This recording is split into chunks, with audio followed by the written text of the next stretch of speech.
জুলাই মাসে কাতারে চলছে তীব্র তাপপ্রবাহ। আবহাওয়া বিভাগ বলছে দিনের সর্বোচ্চ তাপমাত্রা পৌঁছতে পারে ৪৫ ডিগ্রি সেলসিয়াসে।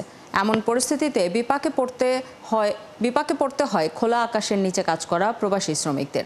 কাতারে তাপমাত্রা বেড়ে যাওয়ায় খোলা জায়গায় কর্মরত শ্রমিকদের সকাল ১০টা থেকে বিকেল ৩:৩০ পর্যন্ত কাজে না যাওয়ার নির্দেশ দিয়েছে দেশটির শ্রম মন্ত্রণালয়। নিয়ম না মানলে নেওয়া হবে আইনি ব্যবস্থা। কাতার থেকে গোলাম মাওলা হাজারীর প্রতিবেদন। কালার এক্সপার্ট, জর্জ স্যাপ এবং মাইল্ড অন হ্যান্ডস টেকনোলজি সমৃদ্ধ অরিক্স ক্রিস্টাল ওয়াশ আপনার লন্ড্রি এক্সপার্ট। মরুভূমির দেশ কাতারে জুন থেকে সেপ্টেম্বর পর্যন্ত গ্রীষ্মের প্রচণ্ড তাপমাত্রা জনজীবনে ব্যাপক প্রভাব ফেলে। বিশেষ করে শ্রমজীবী মানুষদের জন্য এটি হয়ে ওঠে চরম দুর্ভোগের কারণ। নির্মাণ খাতসহ খোলা জায়গায় কাজ করা হাজার হাজার প্রবাসী শ্রমিক তীব্র রোদে হিট স্ট্রোকের ঝুঁকিতে রয়েছেন। তাই কাতার সরকার জুন থেকে 15ই সেপ্টেম্বর পর্যন্ত সকাল 10টা থেকে বিকেল 3:30 পর্যন্ত খোলা আকাশের নিচে কাজ নিষিদ্ধ করেছে।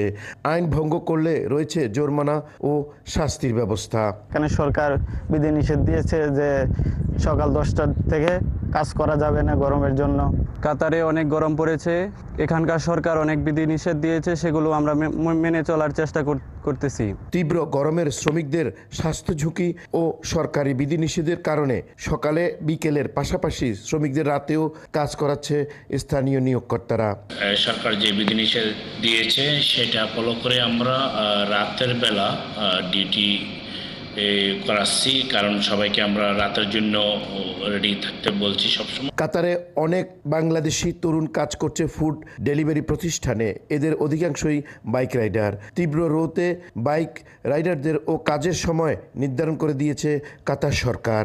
শ্রমিকদের উন্মুক্ত রোদের মধ্যে কাজ করা নিষেধ করেছে, যেটা আমরা বা আমাদের শ্রমিকদের জন্য এটা খুবই মঙ্গল এবং খুশি যে আমরা রোদের মধ্যে অন্তত সেফটি হচ্ছে। তীব্র গরমে প্রবাসী বাংলাদেশিদের স্বাস্থ্যবিধি মেনে চলার আহ্বান জানান কাতার নিযুক্ত বাংলাদেশের রাষ্ট্রদূত। একটু বেশি করে পানি খাবেন এবং যদি কোনো কারণে অসুস্থ হয়ে পড়েন, হিট স্ট্রোক কীভাবে মোকাবেলা করতে হয় তার জন্য কিছু হটলাইন আছে, সেই নাম্বারগুলিতেও সাথে সাথে আপনি যোগাযোগ করবেন।